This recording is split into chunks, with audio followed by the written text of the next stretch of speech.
नहीं आया है उन भाई बहनों को परिवेदनाएं लगानी है, चाहे वो एनओ हो या एएनएम हो। ये था दूसरा पॉइंट। तीसरा पॉइंट ये था कि बाहरी राज्यों से जो जीएनएम और एएनएम करके आए हैं उन लोगों को होल्ड पे रखा गया। तो वो ये कह रहे हैं कि अपन लोगों को ये बात पॉइंट से ध्यान से सुनना। एग्जाम्पल के तौर पे मैं मेरा उदाहरण दे रही हूँ।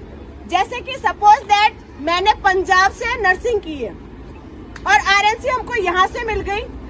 अपन बार बार ये दावा करते हैं कि हम लोगों की एनओसी यहाँ पे जमा है और हम लोगों को उसके बाद में आरएनसी दी गई है, लेकिन इस चीज का पुख्ता जवाब इनको चाहिए। ये चाहते हैं, जैसे हमारे सीएम साहब अशोक गहलोत हैं, यहाँ की सरकार है, वैसे ये चीज को वेरीफाइड करेंगे कि उन्होंने जब कॉलेज या संस्थान खोला था तो वहाँ की गवर्नमेंट थी, उससे परमिशन लेके मान्यता प्राप्त वो कॉलेज थी या नहीं थी। इस चीज की समस्याओं का निवारण होगा। ठीक है। दूसरी बात, उसमें जो होल्ड रखे गए हैं सिर्फ एक आरएनसी की वजह से नहीं रखा गया है, इन्होंने वेरीफाई किया था। जैसे सपोज दैट मैं नीतू चौधरी डॉटर ऑफ गोपाराम, वहाँ पे ये चीज बताई जा रही है कि मैंने तो शो कर दिया आरएनसी में नीतू चौधरी डॉटर ऑफ गोपाराम, लेकिन यहाँ पे पप्पाराम बता रहा है। समझ रहे हो मेरी बात को? इसलिए इन लोगों को होल्ड पे रखा गया, चाहे एएनएम हो चाहे जीएनएम हो। ठीक है। तीसरी बात, इन लोगों ने ये बोला है कि जो विकलांगता वाले रिजल्ट हैं वो अभी तक आए नहीं है, जैसे ही आएंगे उन समस्याओं का निवारण कर दिया जाएगा। सबसे मेन और जिस चीज का आप वेट कर रहे हो, अंतिम चयन सूची। जब तक अपन लोगों की समस्याओं का निवारण नहीं होगा, चाहे 1 महीना लगो, 15 दिन लगो, 2 महीने लगो, 3 महीने लगो, इस चीज की 101% गारंटी है। जब तक अपनी समस्याओं का निवारण नहीं होगा, अंतिम चयन सूची जारी नहीं होगी।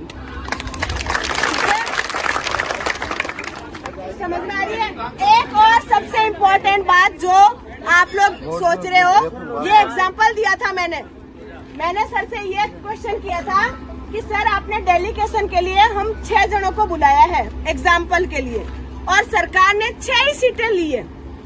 एग्जाम्पल के तौर पे 6 ही सीटें ली है, 6 की 6 आपने कैसे भर दी कि 4 के तो आईडी नंबर में नाम आ गए, 4 के तो आ गए और 2 के लिस्ट में नाम आ गए, तो 6 कुर्सी तो आप देख रहे हो सेव हो गई। अब उन भाइयों को खतरा लग रहा है कि होल्ड वालों के आईडी नंबर आ गए और हमारे परसेंटेज ज्यादा थे और कम वालों के नाम आ गए। तो सपोज दैट मैं आप लोगों को, क्यों कुछ भाई बहनों को ये चीज समझ में नहीं आएगी, इसलिए मैं एग्जाम्पल पे देती हूँ। अपन को सबको काउंटिंग आती है 1 नंबर, 2 नंबर, 3 नंबर। मैं 1 पे खड़ी हूँ, ये 2 पे खड़े हैं, ये 3 पे खड़े हैं, ये 4 पे खड़े हैं, और एक मेरा भाई है उसके पास तो 1 नंबर था, लेकिन वो बेचारा घर पे बैठा है। ठीक है, समझना इस बात को। अब इन्होंने ये बताया है कि जैसे ही आप लोग परिवेदना लगाओगे कि हमसे ज्यादा वाले तो घर पे बैठे और जो कम परसेंटेज वाला है उसने तो स्टेटस लगा दिया, कांग्रेचुलेशन, गवर्नमेंट की नौकरी जो भी है। अब क्या होगा, जैसे ही परिवेदना लगाई जाएगी, वो जो नीचे बैठा था वो क्या करेगा, नीतू की जगह ले लेगा। नीतू चली गई 2 नंबर पे, 2 वाला 3 पे, 3 वाला सियाराम जी आउट। समझ गए? कोई क्वेश्चन क्वेरी? ठीक है। अरे रुको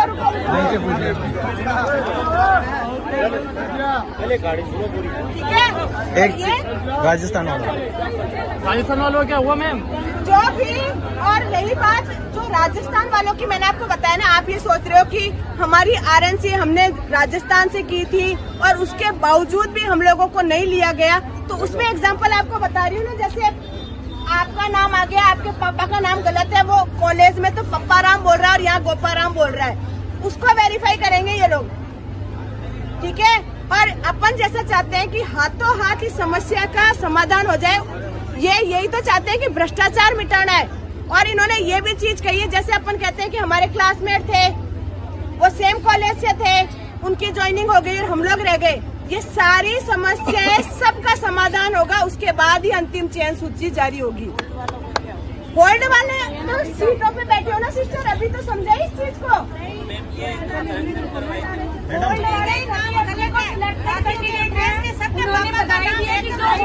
वो सारे सिलेक्टेड है, जो होल्ड पे है वो सब सेफ है। जैसे सपोज दैट मुझे लगता है कि मैंने ही एग्जाम दिए, मेरे को जैसे NHM की बहनों की सबसे ज्यादा क्वेरी आती है और NHM के भाई लोगों की कि हमको रोज स्क्रीनिंग में शामिल कर लिया गया। यही क्वेश्चन पूछना चाहते हैं, आप लोगों की बातों से लग रहा है। यही क्वेश्चन मेरा था सर से।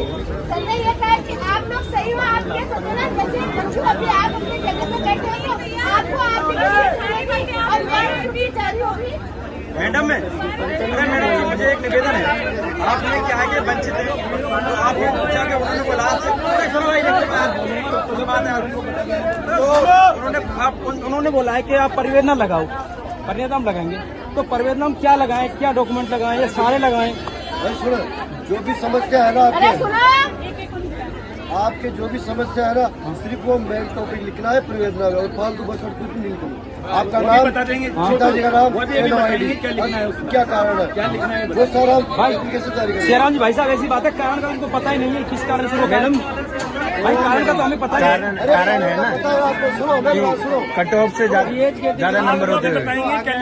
आपका लिस्ट में नाम लिया है वही ना, दिया है ना, उसका कारण यही है कि इस कैटेगरी की कट ऑफ इतनी गई है और मेरा परसेंटेज ज्यादा है, बस वो लिखना है और कुछ नहीं लिखना, वही मैं लिखना है, यही लिखना और कुछ नहीं।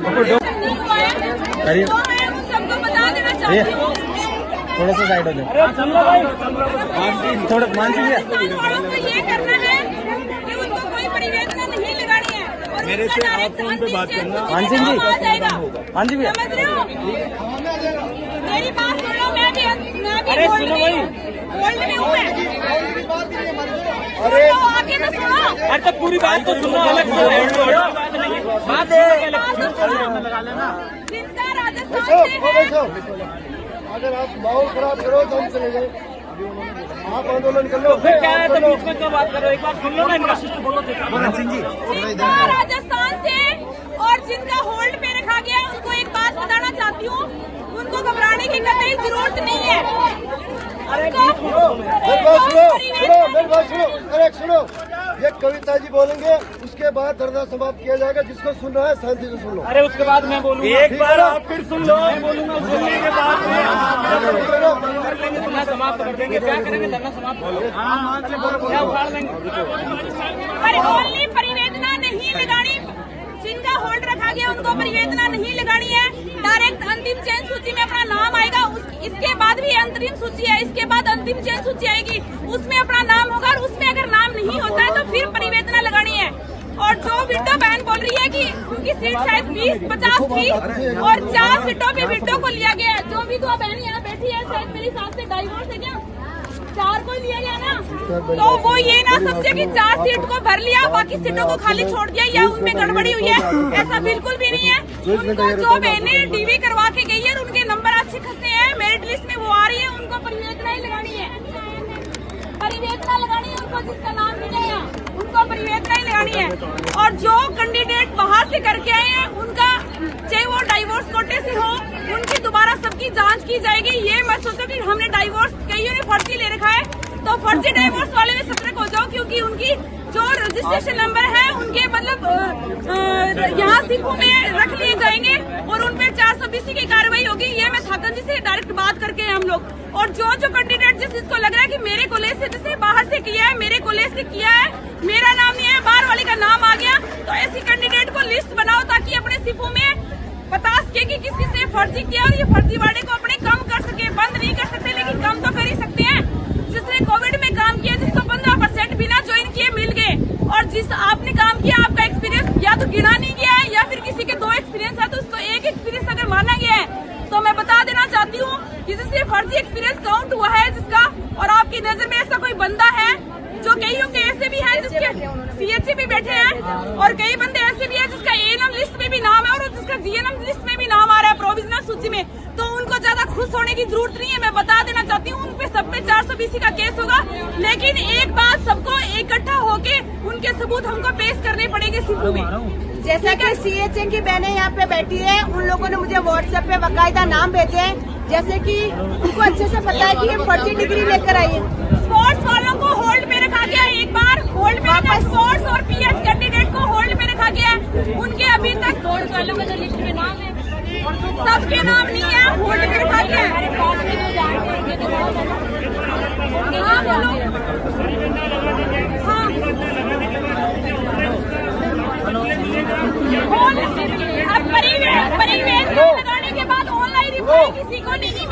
उनका डायरेक्ट अंतिम चयन सूची में नाम आएगा। अगर नाम नहीं आता है तो डायरेक्ट परिवेदना लगानी है दोबारा और उस परिवेदना का निस्तारण करेंगे और डायरेक्ट अरे सुनो, लगेगी। हम बात करके आए हैं। अरे दोबारा मौका नहीं मिलेगा तो कोर्ट चले जाएंगे, बाद में कोर्ट भी जा सकते कोर्ट हैं। चले जाएंगे। अगर मौका नहीं देते तो कोर्ट चले जाएंगे। देखो दोस्तों, वंचित श्रेणी में जो लोग हैं, सुन लो, उनके पास में परिवेदना लगाने की रिसिप्ट तो आएगी ना? बिल्कुल। अरे आएगी नहीं आएगी? आएगी। अरे मित्र से प्रिंट मिलेगा। ई मित्र से